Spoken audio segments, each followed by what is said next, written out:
पंचम दिवस की वेला में भगवान श्री राम का जन्म होगा।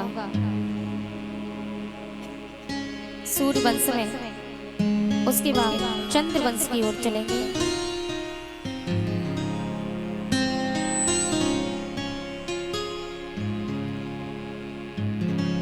आज आए अवध मेरा,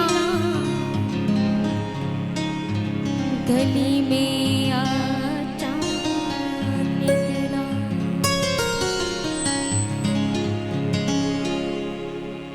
जाने कितने दिनों के बाद गली में आचा निकला। गली में आचा निकला। आज आए अवध मेरा, गली में आचा निकला।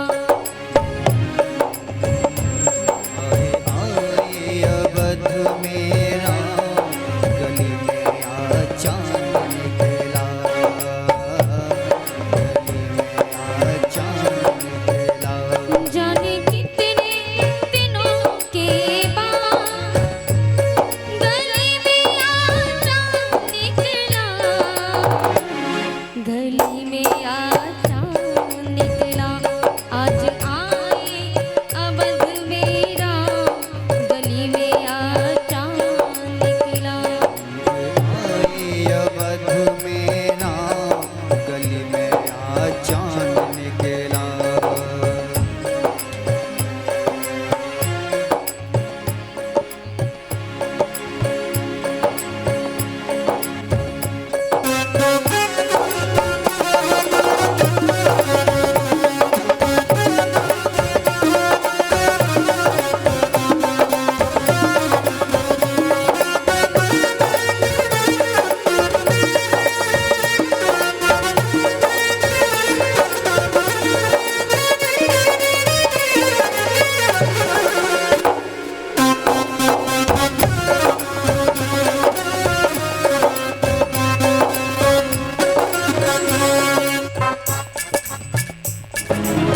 ये नैना बिन काजल तरसे, 12 महीने बिन सावन बरसे।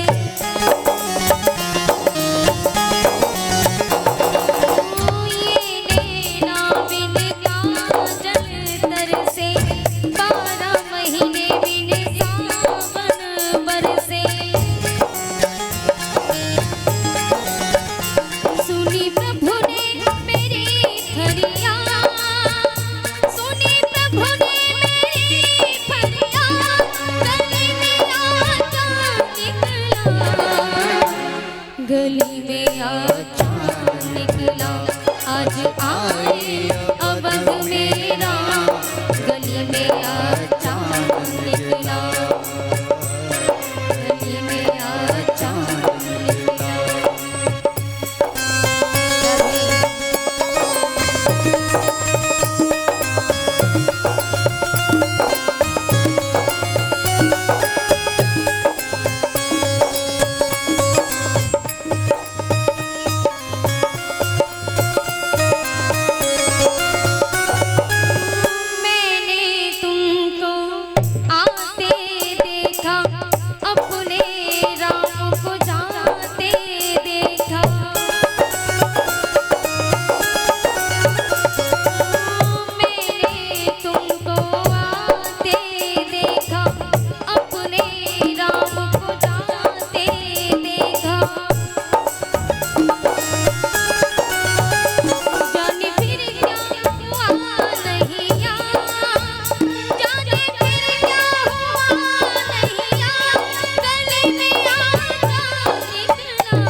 गली में आ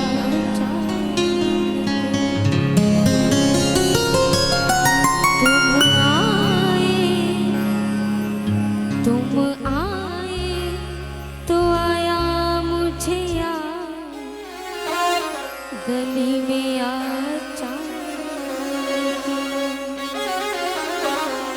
गली में आ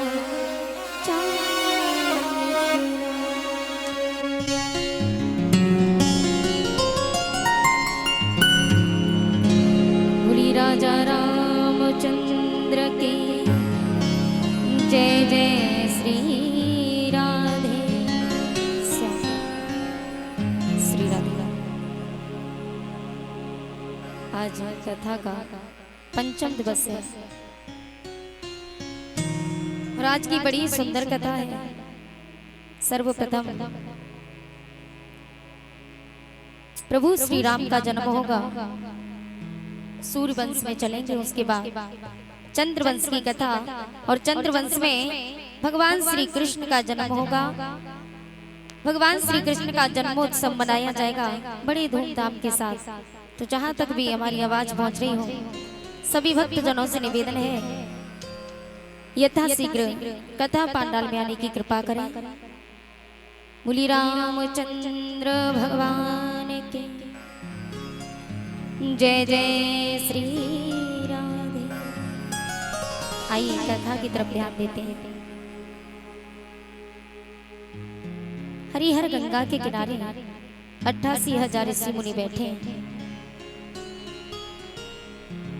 व्यास नंदन श्री सुखदेव जी कहते हैं, हे राजन परीक्षित, आइए सर्वप्रथम सूर्य वंश की ओर चलते कि सूर्य वंश में भगवान श्री राम का जन्म हुआ। बड़ी सुंदर कथा है। सुखदेव भगवान ने कहा, हे राजन परीक्षित, सर्वप्रथम हम प्रभु श्री राम की वंशावली बताते कि इनके पूर्वज कौन हुए।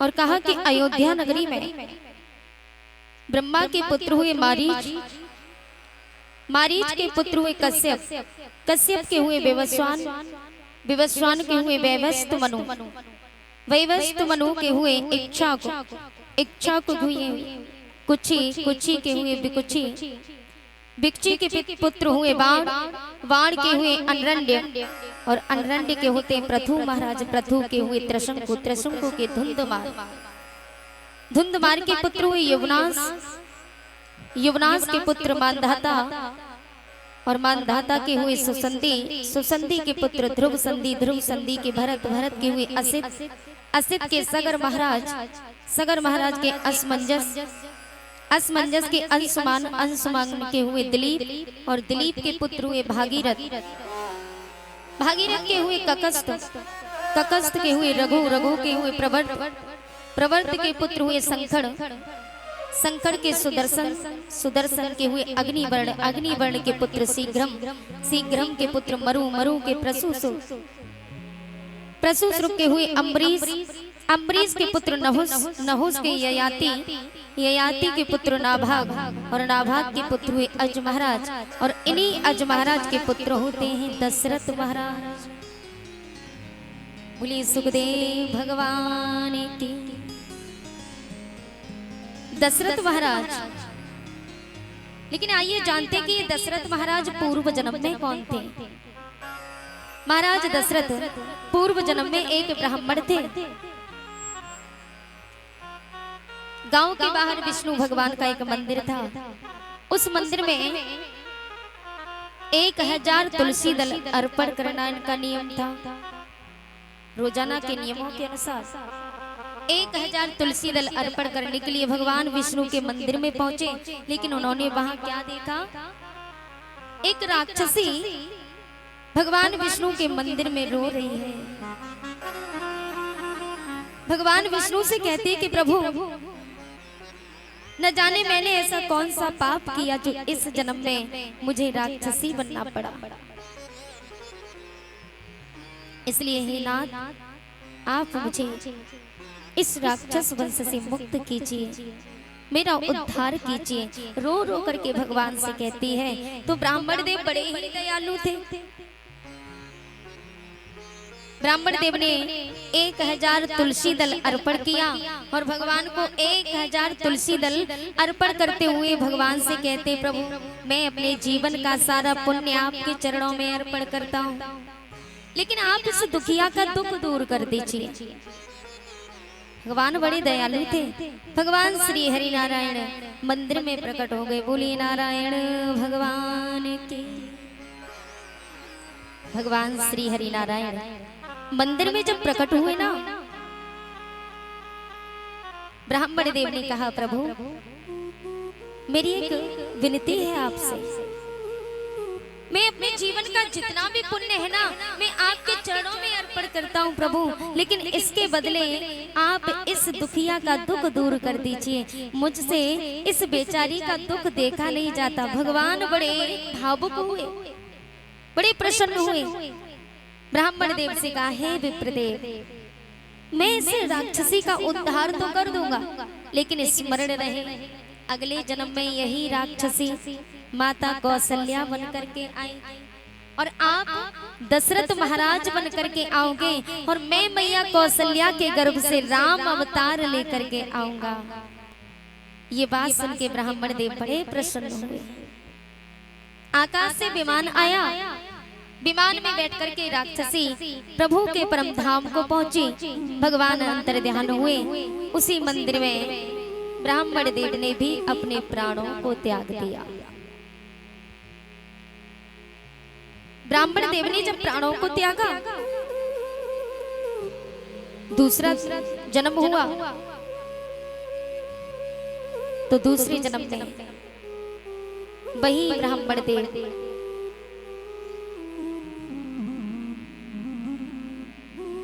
अज महाराज के पुत्र दशरथ महाराज बन करके आए और वो राक्षसी माता कौशल्या बन करके आई, भानुमंत की पुत्री बन करके। इनकी छोटी बहन का नाम था सुमित्रा। सुमित्रा और माता कौशल्या ये दोनों सगी बहनें थी। दोनों के पिता का नाम भानुमंत था और दोनों ही का विवाह महाराज दशरथ के साथ में हुआ। लेकिन जो तीसरी रानी थी माता कैकई, ये कश्मीर के राजा अश्वपति की पुत्री थी। एक बार यही कैकई पूर्व जन्म में भिक्षु नाम के ब्राह्मण थे, उनकी पत्नी थी। तब इनका नाम कलाहा था।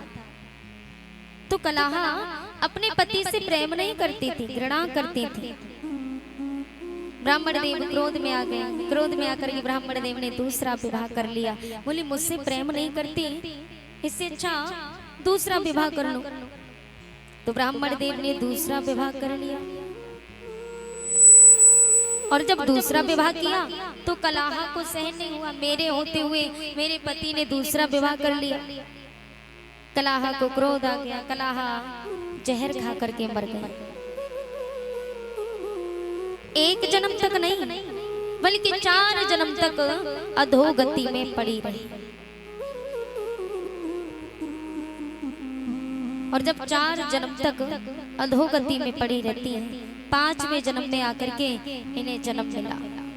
तब ये कश्मीर के राजा अश्वपति की पुत्री बनकर के आई। इन्हीं का विवाह महाराज दशरथ के साथ में होता है। तीनों रानियों को कोई भी संतान नहीं है। महाराज दशरथ बड़े दुखी हैं, वृद्ध अवस्था है। और जब कोई संतान नहीं थी ना, तो महाराज दशरथ ने क्या किया, एक दिन महाराज दशरथ इंद्र सभा की ओर जाते हैं। इंद्र सभा में जाकर के बैठे तो वहां जाकर के क्या देखा कि सत्संग हो रहा है। महाराज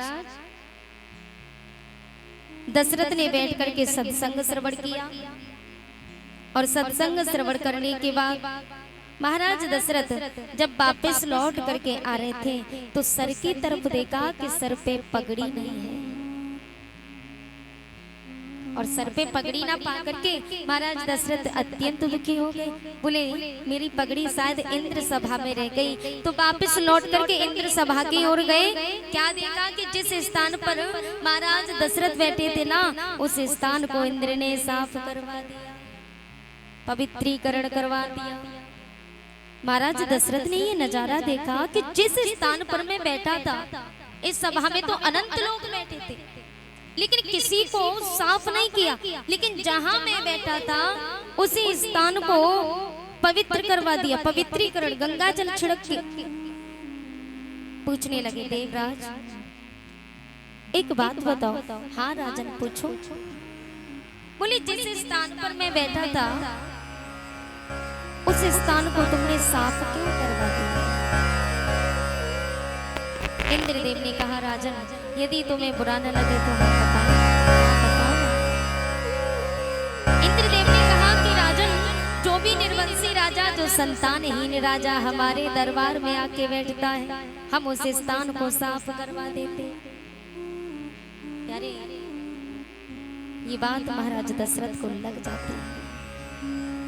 उसी क्षण आंखों में अश्रु भर के महाराज दशरथ सीधे महलों में पहुंचे और मैया कौशल्या ने देखा महाराज दशरथ के चेहरे की तरफ, समझ गई कुछ ना कुछ पीड़ा है, कुछ ना कुछ कष्ट अंदर से सताए जा रहा है। कारण पूछने पर बताया तो महाराज दशरथ ने कहा कि हमें सारा संसार निर्वंशी राजा कह के पुकारता है। मैया कौशल्या ने बहुत समझाया। पत्नी वही जो पति के सुख दुख में साथ खड़ी रही।